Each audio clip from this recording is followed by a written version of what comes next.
Bismillahirrahmanirrahim. Assalamualaikum warahmatullahi wabarakatuh. Bismillah wassalatu wassalamu ala rasulillah wa ala alihi wa sahbihi wa mawala. Ashhadu an la ilaha illallah wa ashhadu anna muhammad rasulullah. Allahumma salli ala sayyidina Muhammad wa ala alihi wa sahbihi ajma'in, amma ba'du. Segala puji bagi Allah yang rahmat dan nikmatnya dilimpahkan kepada kita semua. Dengan ini kami kembali bersyair untuk membentengi diri sendiri dan membentengi saudara-saudariku umat Islam untuk menambah ilmu pengetahuan dalam risalah agama Islam yang sudah ada sejak Nabi Adam diciptakan sampai ke Nabi Muhammad sallallahu alaihi wasallam. Di dalam perjalanan para nabi dan rasul Allah tidak ada yang berjalan mulus. Orang-orang yang disuruhkan untuk menyembah kepada Allah yang esa, mereka semua malah menolak dan mendustakan kebenaran dari Tuhannya. Allah menurunkan kitab Taurat yang diberikan kepada Nabi Musa alaihi salam, namun hanya segelintir orang yang percaya dengan adanya mujizat yang diberikan Allah Subhanahu wa taala.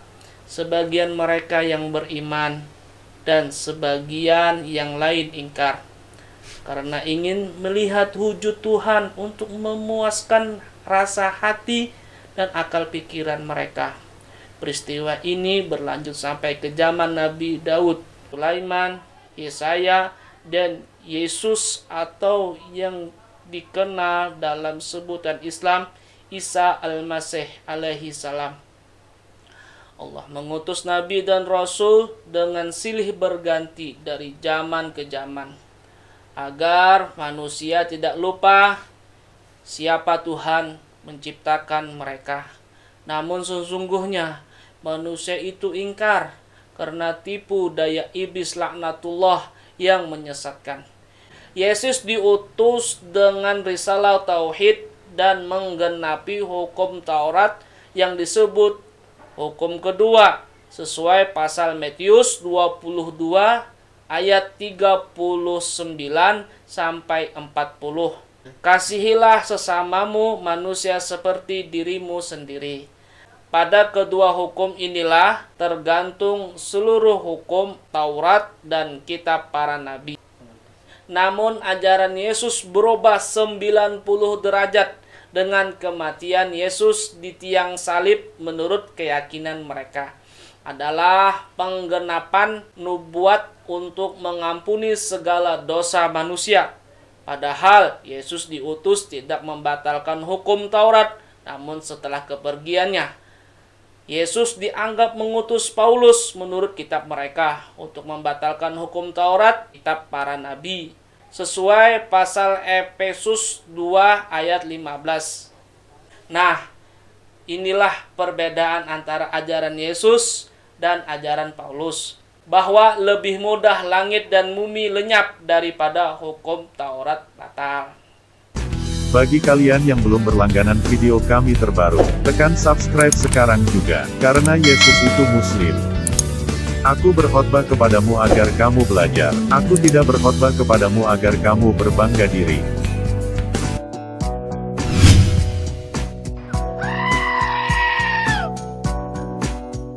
Om Yesus yang terhormat, saya ingin bertanya, dunia ini sudah mendekati akhir zaman. Bisakah Om Yesus berterus terang, Anda ini sebenarnya siapa? Tuhan atau utusan Tuhan? Bapa yang mengutus aku, dialah yang bersaksi tentang aku. Kamu tidak pernah mendengar suaranya, rupanya pun tidak pernah kamu lihat. Tapi kok, Om Yesus dituhankan sama orang-orang Kristen? Memangnya derajat utusan sama ya Om dengan yang mengutus? Aku berkata kepadamu, sesungguhnya, seorang hamba tidaklah lebih tinggi dari tuannya, ataupun seorang utusan daripada dia yang mengutus. Tetapi, Anda masih dianggap Tuhan sama mereka. Bagaimana itu Om Yesus? Bangsa ini memuliakan aku dengan bibirnya, padahal hatinya jauh daripadaku. Percuma mereka beribadah kepadaku, sedangkan ajaran yang mereka ajarkan ialah perintah manusia. Katanya Anda punya kuasa di surga. Mungkin karena itu Anda dituhankan. Bagaimana pendapat Anda? Aku tidak dapat berbuat apa-apa dari diriku sendiri. Aku menghakimi sesuai dengan apa yang aku dengar, dan penghakimanku adil, sebab aku tidak menuruti kehendakku sendiri, melainkan kehendak Dia yang mengutus aku. Baik Om Yesus, kalau begitu Anda bukan Tuhan tapi hanya utusan. Lalu siapa Tuhan yang sebenarnya?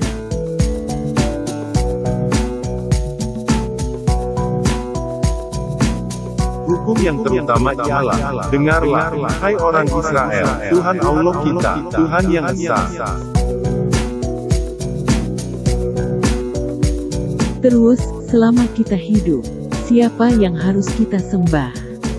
Bagaimana dengan umat Kristen yang mati-matian menjadikan Anda Tuhan? Adakah alasan Om Yesus untuk menolak mereka? Sebab tertulis, engkau harus menyembah Tuhan Allahmu, dan hanya kepada Dia sajalah engkau harus berbakti. Kalau begitu menurut Anda, Kristen itu seperti apa dalam pandangan Om Yesus?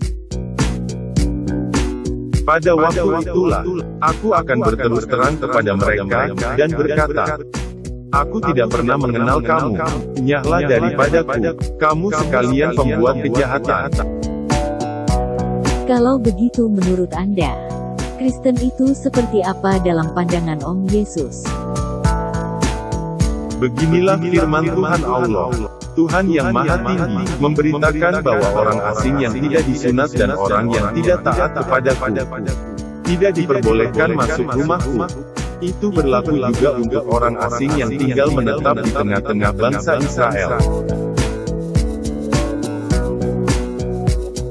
Kata Kristen, Om Yesus adalah firman yang hidup, Kalimatullah. Seperti dijelaskan pasal Yohanes 1 ayat 1 dan 14, bahwa Om Yesus sudah ada sebelum dunia ada. Jangan salah, bukan saya saja. Semua nabi diciptakan Allah dengan firman-Nya, semua dalam rancangan kuasa-Nya. Biar itu tidak sesat seperti mereka. Saya beri contoh, seperti Nabi Yeremia pasal 1 ayat 5, coba buka kitabmu. Dan Nabi Salomo dalam Perjanjian Lama, pasal Amsal 8 ayat 22 sampai dengan ayat 27, coba kamu pelajari baik-baik. Sebelum aku membentuk engkau dalam rahim ibumu, aku telah mengenal engkau, dan sebelum engkau keluar dari kandungan, aku telah menguduskan engkau. Aku telah menetapkan engkau menjadi nabi bagi bangsa-bangsa. Penciptaan Nabi Yeremia sebelum lahir ke dunia. Allah sudah mengenal sebelum penciptaannya. Allah sudah mempersiapkan semua dalam rancangannya. Allah mengutus Yeremia ke dunia, sama seperti mengutus saya untuk menyampaikan kebenaran tanpa peduli dengan batas usia. Karena kebenaran sejati tidak mengenal batas dan waktu. Inilah sebagai bukti bahwa bukan Yesus saja yang diciptakan sebagai firman. Pada pasal Amsal 8 ayat 22 sampai dengan 27, perhatikan tanda berwarna merah. Sebelum semua yang ada di langit dan di bumi diciptakan, bahwa penciptaan Nabi Salomo sudah bersama-sama dengan firman.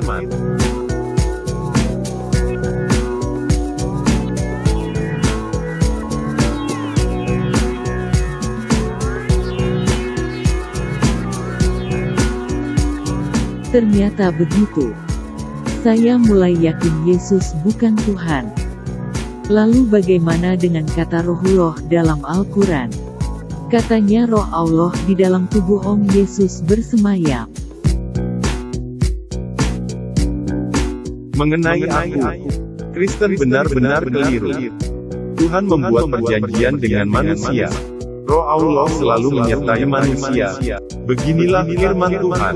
Rohku yang menghinggapi engkau, dan firmanku yang kutaruh dalam mulutmu, tidak akan meninggalkan mulutmu, dan mulut keturunanmu dan mulut keturunan mereka, dari sekarang sampai selama-lamanya. Biar nama-nama baik saya menjadi bersih, dari tuduhan-tuduhan orang yang tidak berakal.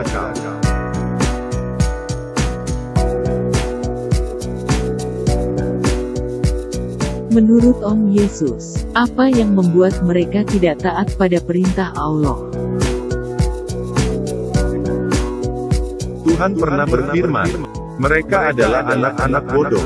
Mereka adalah anak-anak bodoh. Mereka adalah anak-anak bodoh.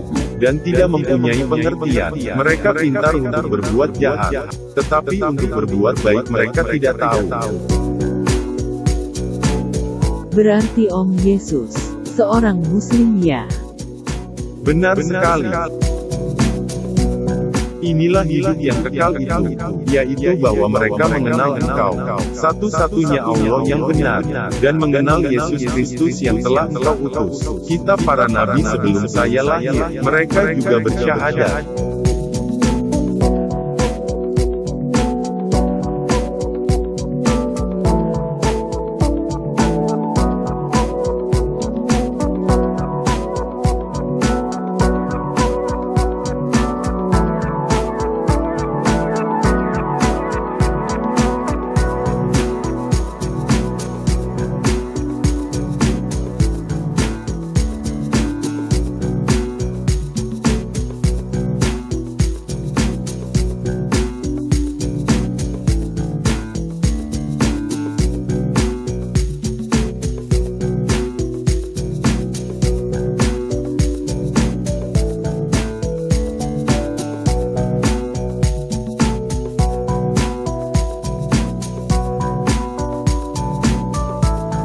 Oh, jadi begitu ya Om?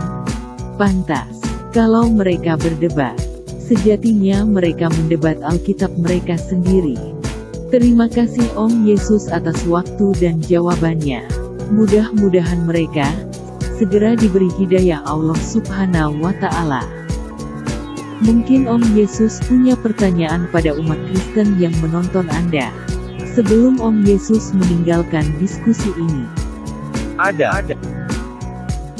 Bagi umat Kristen yang terkasih, perintah dan larangan apa yang sudah saya ajarkan kepada kalian?